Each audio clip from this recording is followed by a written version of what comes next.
সকাল সকাল ঘুম থেকে উঠে আমাদের সর্বপ্রথম কর দর্শন করা উচিত। ঘুম থেকে উঠে কারকে বসতে লক্ষ্মী করমূলেষ্ট সরস্বতী করমধ্যে গোবিন্দম প্রভাতে কর দর্শন। কারকে বসতে লক্ষ্মী, করের মধ্যে লক্ষ্মী বসত করে।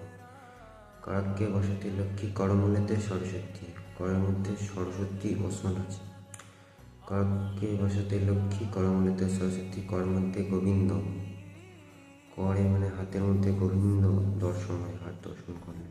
কারকে বসতে লক্ষ্মী করমূলেতে সরস্বতী, কর মধ্যে গোবিন্দ প্রভাতে কর দর্শন। কর দর্শন করলে লক্ষ্মী, সরস্বতী এবং গোবিন্দর দর্শন এভাবে খুশি। তারপর চোখ, তারপর অন্য কিছু দেখা উচিত, এটা সবাই করবেন। তারপর বিছানাতে থেকে যদি কেউ বিছানার খাটের উপরে শুয়ে থাকেন তো নিচে আমাদের ধরিত্রী মাতাকে প্রণাম করতে হবে। ধরিত্রী মাতাকে প্রণাম করে তারপর ছেলেরা ডান পা আগে এবং মেয়েরা বাঁ পা আগে দেবেন। তারপর দিনচর্চা শুরু করবেন।